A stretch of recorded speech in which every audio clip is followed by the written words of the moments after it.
Corona जब से वजूद में आया है, पूरी दुनिया के लिए एक बड़ी मुसीबत बना हुआ है। इसका अंत कैसे होगा ये कोई नहीं जानता, लेकिन चीन के इस जैविक हथियार की काट अगर किसी देश ने सबसे पहले तलाश की तो वो निसंदेह भारत ही था।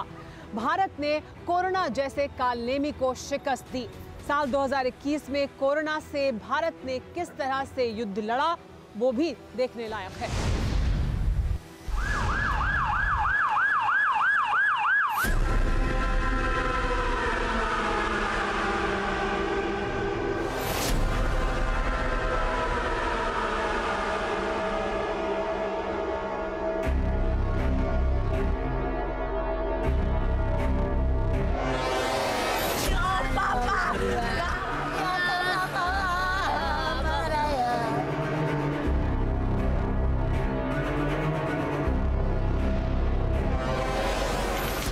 मई 2020, प्रोजेक्ट BBV-152।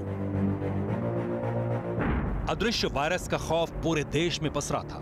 देश लॉक था,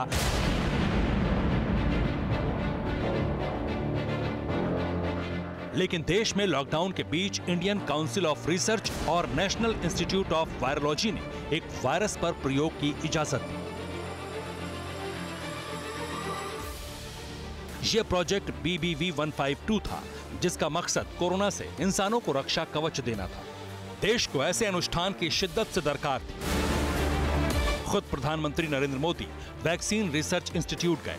हैदराबाद और पुणे के वैक्सीन रिसर्च सेंटर में जाकर टीका निर्माण की प्रगति देखी और वैज्ञानिकों का हौसला बढ़ाया।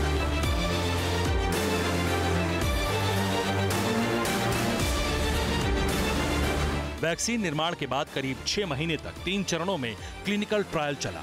इसके चौंकाने वाले नतीजे आए। ये विशुद्ध भारतीय वैक्सीन कोवैक्सीन की कहानी है,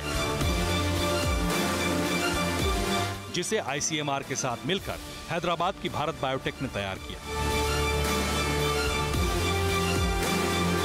2021 के जनवरी महीने में सरकार ने इसे आपातकालीन इस्तेमाल की मंजूरी दी। इतने कम समय में भारत ने जो सुविधाएं तैयार की वो हमारे देश के सामर्थ्य को दिखाता है। ये देश में ही वैक्सीन निर्मित हो, इसलिए मोदी जी ने देश के वैज्ञानिकों पर भरोसा किया, उसको प्रोत्साहित किया। यूजुअली दुनिया की किसी कंट्री ने विश्वास नहीं किया था कितना जल्दी भारत वैक्सीन बना भी लेगा, अपना वैक्सीन डेवलप कर लेगा। सिर्फ एक वैक्सीन से भारत जैसे विशाल देश में सुरक्षा कवच तैयार करना मुश्किल था।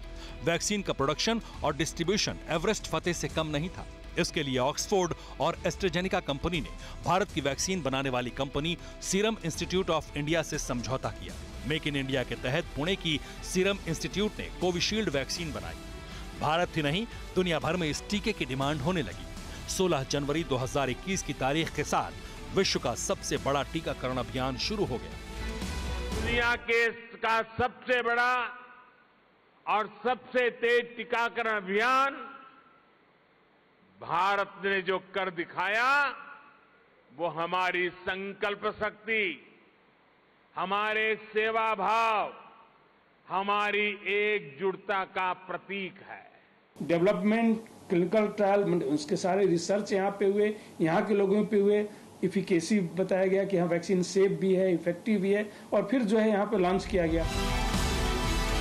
एक तरफ युद्ध स्तर पर टीकाकरण जारी था, लेकिन वायरस की दूसरी लहर ने इंतजामों को चरमरा दिया। मार्च 2021 में कोरोना की दूसरी लहर ने अप्रैल आते आते कोहराम मचा दिया।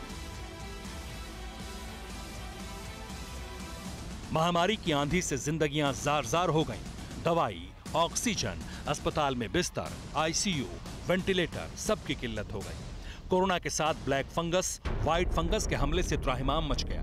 यहाँ एडमिट थी और ऑक्सीजन नहीं लगी, वो बेचारी एक्सपायर हो गई। प्रधानमंत्री नरेंद्र मोदी की अगुवाई में कोरोना पर चौतरफा प्रहार शुरू हुआ। देश ने युद्ध स्तर पर काम किया। देश और दुनिया में दिन रात जहां से भी संभव हो वहां से oxygen plants, oxygen tanker arrange किए गए। स्पेशल ऑक्सीजन ट्रेन चलाई गई। खाली टैंकरों को तेजी से पहुंचाने के लिए वायुसेना के विमान लगाए गए।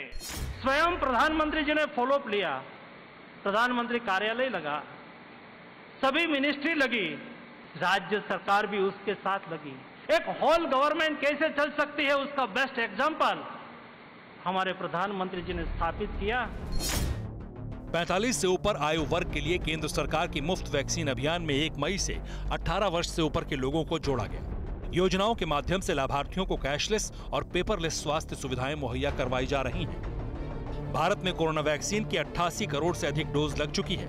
वहीं आरोग्य सेतु ऐप से कोरोना संक्रमण को फैलने से रोकने में भी बहुत मदद मिली। सबको वैक्सीन मुफ्त वैक्सीन अभियान के तहत भारत के कोविन डिजिटल प्लेटफॉर्म का बहुत बड़ा रोल रहा। इस तरह भारत अपने स्वास्थ्य इंफ्रास्ट्रक्चर को मजबूती प्रदान करने के लिए जुटा हुआ है। नरेंद्र मोदी के प्रधानमंत्री बनने के बाद 170 से अधिक नए मेडिकल कॉलेज तैयार हो चुके हैं और 100 से ज्यादा नए मेडिकल कॉलेज पर काम तेजी से चल रहा है। भारत 22 से ज्यादा एम्स के सशक्त नेटवर्क की तरफ तेजी से बढ़ रहा है। Ayushman Bharat digital health mission के जरिए हाल ही में भारत ने एक और कदम आगे बढ़ाया है। पहाड़ हो या रेगिस्तान, जंगल हो या समंदर, 10 लोग हो या 10 लाख, हर क्षेत्र तक आज हम पूरी सुरक्षा के साथ वैक्सीन पहुंचा रहे हैं। केंद्र सरकार, राज्य सरकार, इन सभी के प्रयासों से देश को करीब 4000 नए ऑक्सीजन प्लांट्स मिलने जा रहे हैं। महामारी गठबंधन की जो मिसाल भारत ने पेश की, उसकी सराहना दुनिया ने की। प्रधानमंत्री के जन्मदिन पर भारत में टीकाकरण का विश्व रिकॉर्ड बना। दुनिया में एक दिन में सबसे ज्यादा टीके की डोज हिंदुस्तान में लगी। ऐसा विश्व में कहीं नहीं हुआ। हालांकि कोरोना नए नए रूप में अवतरित होता रहा।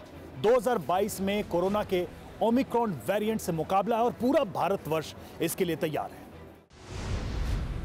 कोरोना धर्म नहीं देखता, जात नहीं देखता, अमीर गरीब ऊंच नीच नहीं देखता। कोरोना सिर्फ मौका देखता है, लेकिन आप उसे मौका मत दीजिए। बस इतना कीजिए, जब कभी दफ्तर से बाजार से घर लौटिए तो इतना ख्याल जरूर रखिए कहीं आपके साथ कोरोना आपके घर तो नहीं जा रहा।